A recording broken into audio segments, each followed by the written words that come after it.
अशी भाषण एका पाठोपाठ एक ऐकली. त्याच्यामधलं पहिलं जे भाषण होतं ते डॉक्टर हेमचंद्र प्रधानांचं होतं आणि त्या हेमचंद्र प्रधानांनी वैज्ञानिक दृष्टिकोन आणि देव या कल्पनेची उत्क्रांती याविषयी आपल्याला अतिशय उद्बोधक अशी माहिती दिली.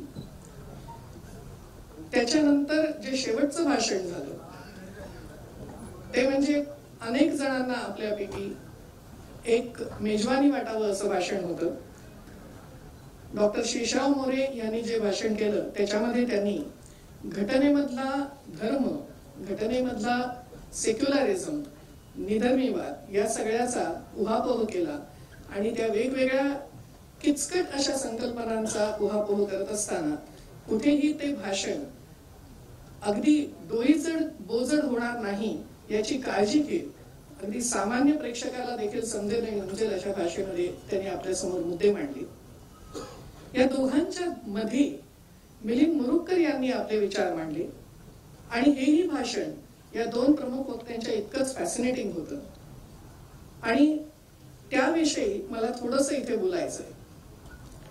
पहिली गोष्ट मला मुरुगकरांच्या भाषणामध्ये जी अतिशय आवडली ती म्हणजे त्यांनी राष्ट्रवाद आणि देशप्रेम या दोन्ही मधला फरक सांगितला, जो अतिशय महत्वाचा आहे आणि अनेक वेळेला हा फरक आपल्याला माहीत असून देखील आपण तो लक्षात घेत नाही.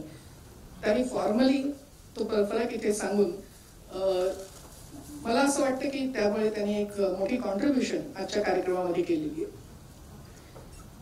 दुसरं जे त्यांचं विधान होतं आणि मी पुन्हा एकदा त्याचा स्पष्ट उल्लेख करते. मला असं खंत वाटते की मिलिंद मुरुगकर स्वतः इथे नाहीयेत. उद्या नाशिकला त्यांच्याकडे नास्तिक मेळाव्याचा कार्यक्रम आहे आणि नाशिकला परत जाण्याची त्यांना घाई असेल या कारणाने ते इथून निघून गेले असं मी गृहीत धरते.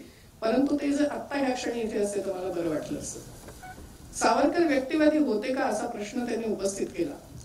त्यांनी त्याचं उत्तर दिलं नाही पण त्याच्यामध्ये काहीतरी त्यांना स्वतःला वाटणारं एक उत्तर असं अद्यावत होतं. या प्रश्नाचं उत्तर वेगवेगळ्या प्रकारे देता येईल. त्यांच्या लिखाणातनं देता येईल, वैयक्तिक त्यांचं जे आचरण होतं त्याच्यामधूनही देता येईल. मी फक्त एकच गोष्ट इथे सांगते. सावरकर स्मारकाच्या व्यासपीठावरती सावरकर हे व्यक्तिवादी होते का असा प्रश्न विचारणं हे ज्या वेळेला तुम्हाला जमतं त्यावेळेला त्याचा अर्थ मला वाटतं आपला आपण समजून घेतला पाहिजे. त्यांच्या भाषणामध्ये त्यांनी आणखीनही एक उल्लेख केला होता तो समूहवादाचा. किंवा त्यांचं सगळं भाषण हे समूहवाद या संकल्पनेभोवती फिरत होतं आणि तो जो त्यांनी विचार मांडला समूहवाद आणि व्यक्ती स्वातंत्र्य हा विचार देखील अतिशय महत्वाचा आहे. व्यक्ती स्वातंत्र्यावरती समूहवादाकडून मर्यादा येतात ही जी त्यांची मांडणी आहे ती देखील खरोखरच महत्वाची आहे. आणि नास्तिक म्हणून ज्यावेळेला आपण एक समाज म्हणून आपला विचार करत असतो त्यावेळेला या पद्धतीने समूहवाद्यांकडून आपल्या व्यक्ती स्वातंत्र्यावरती येणाऱ्या मर्यादांचा विचार हा आपल्याला करणं भाग आहे. या मुरुगकरांच्या मताशी मी 100% सहमत आहे. त्यांच्या माहितीमध्ये आणि त्यांनी जी उदाहरणं दिली आहेत त्याच्यामध्ये फक्त मी एक भर घालू इच्छिते. समूहवाद्यांचा विचार करताना केवळ एकांगी किंवा उजव्या तथाकथित बाजूच्या समूहवाद्यांचा विचार करून पुरेसा होणार नाही तर डाव्या बाजूच्या समूहवाद्यांचा देखील आपल्याला विचार करावा लागेल. रशिया आणि चीन मध्ये काय झालं याच्या गोष्टी आपण विसरून जाऊया. त्या पद्धतीचे ते देश आज उरलेले नाहीत. परंतु काही गेल्या आठवड्यांपासून जेएनयू मध्ये ज्या घटना चालल्या आहेत त्या घटनांच्या बाबतीमध्येही हा मुद्दा अतिशय महत्वाचा आहे. मला दोन गोष्टी इथल्या श्रोत्यांच्या लक्षामध्ये आणून द्यायच्या आहेत जे स्वतंत्रपणे, कारण नास्तिक व्यक्ती ज्या वेळेला असते त्यावेळेला ती स्वतंत्र बुद्धीची असते असा माझा स्वतःचा विश्वास आहे आणि त्यामुळे तुम्ही ह्या गोष्टी जरूर पाहाव्यात आणि आपलं मत ठरवावं अशी माझी विनंती आहे. मकरंद परांजपे नावाचे जेएनयूतले एक इंग्लिशचे प्रोफेसर आहेत. हे गृहस्थ त्यांचे विचार जर आपण वाचले तर साधारणपणे सॉफ्ट सोशलिस्ट गांधीवादी या पद्धतीचे विचारवंत आहेत. ज्या काळामध्ये हा वाद जवाहरलाल नेहरू विद्यापीठामध्ये होत होता त्या काळामध्ये नॅशनलिझम या विषयावरती वेगवेगळी व्याख्यानं दिली गेली आहेत जेएनयू मध्ये, जेएनयूतल्याच वेगवेगळ्या प्राध्यापकांनी. या व्याख्यानांमधलं मकरंद परांजपेंचं व्याख्यान, ती सगळी व्याख्यानं युट्यूबवरती उपलब्ध आहेत. माझी एकच विनंती आहे की मकरंद परांजपेंचं व्याख्यान देखील आपण निश्चितपणे ऐकावं आणि त्याच्यामध्ये त्यांनी जो मुद्दा प्रकर्षाने मांडला आहे आणि ज्या वेळेला मकरंद परांजपे व्याख्यान देत होते त्यावेळेला त्यांना ज्या प्रकारची वागणूक JNU मध्ये मिळत होती त्याही कडे आपलं लक्ष मला वेधायचं आहे. मकरंद परांजपेंनी जे JNUच्या बाबतीमध्ये वक्तव्य केलंय ते मला अतिशय महत्वाचं वाटतं आणि समूहवादाच्या संदर्भामध्ये त्याचा विचार केल्याशिवाय समूहवाद आणि व्यक्ती स्वातंत्र्याची चर्चा अपुरी राहते असं माझं स्वतःचं मत आहे. मकरंद परांजपे असं म्हणतात की JNUची जी स्पेस आहे it is not a space for freedom of expression, it is a left hegemonic space. आणि या तऱ्हेने डाव्या समूहवादाचा देखील ज्याप्रमाणे उजव्या समूहवादाचा इथे प्रभाव आहे आणि त्याच्या आपल्या व्यक्ती स्वातंत्र्यावर नास्तिकतेवरती मर्यादा येत असतात त्याचप्रमाणे ह्या डाव्या समूहवादाला आपल्याला विसरून चालणार नाही. एवढी एक छोटीशी आठवण आणि मुरुक्करांच्या अतिशय फॅसिनेटिंग भाषणाला एक छोटीशी ऍडिशन मला करायची. माझं जे दुसरं काम आहे ते इथे आभार प्रदर्शन करण्याचं काम आहे आणि ब्राईटच्या ग्रुप मधल्या ज्या काही वेबसाईट वगैरे असतात खरं सांगायचं तर ते व्हॉट्सअपचे ग्रुप फेसबुक वगैरे वगैरे या सगळ्याशी माझा वैयक्तिक संबंध त्याच्याशी मला काही येत नाही कारण मी टेक्नॉलॉजिकली इलिटरेट नाहीये.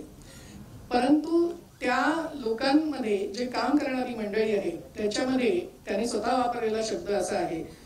आताच निखिल जोशी असं म्हणत होते की हे दरवर्षी आपण का करायचं आणि ते दरवर्षी करण्यासाठी जी मंडळी ब्राईटच्या शब्दामध्ये वर्षभर लष्करच्या भाकऱ्या वाजतात त्या पडद्यामागच्या कलाकारांना मी आता विनंती करते, मी एकेकाची नावं घेते आणि त्यांनी कृपया जिथे असाल तिथे उभं राहा आणि मग आपण ह्या सर्व व्यक्तींचं अभिनंदन करूया आणि त्यांचे आभार मानूया. पहिलं नाव आहे कुमार नागे, दुसरं नाव आहे निखिल जोशी, चैताली शिंदे. आपण मला वाटतं सगळ्यांनी स्टेजवरती नितीन वरळीकर, विनोद चव्हाण,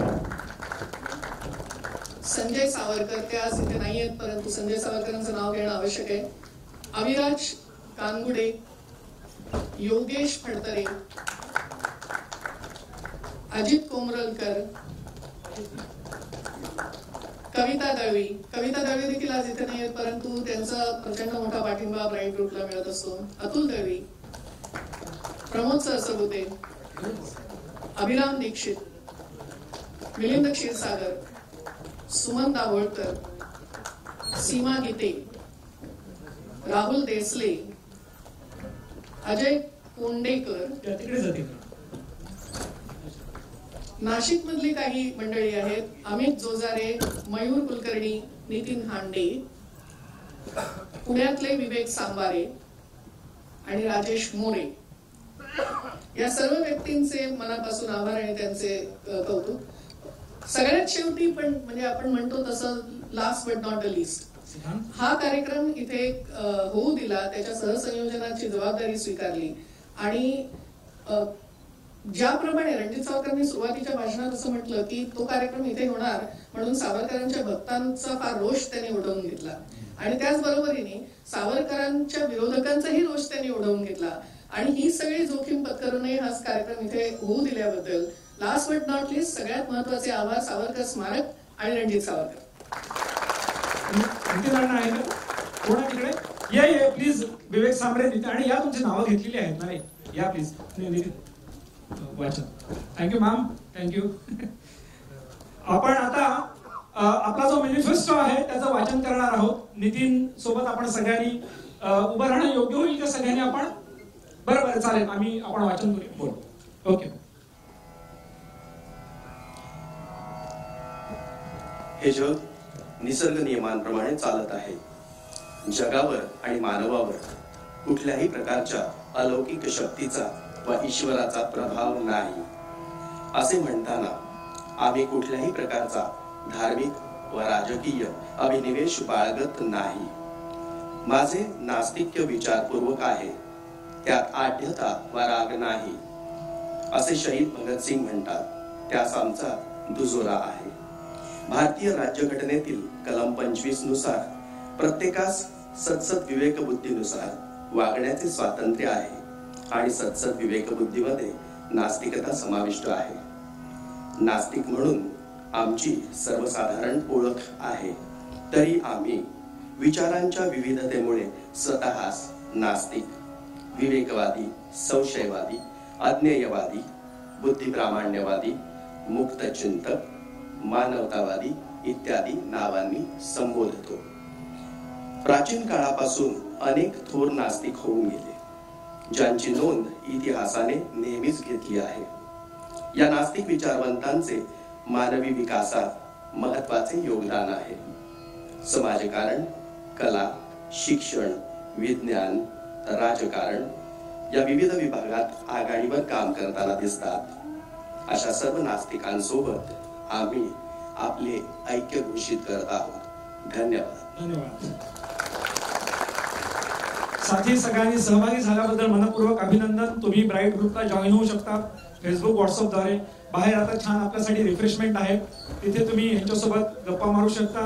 बाहेर आपलं एक स्केचेसचा शॉप आहे, एक छोटासा स्टॉल आहे, तिथून काही आवडीच्या गोष्टी तुम्ही घेऊ शकता. धन्यवाद.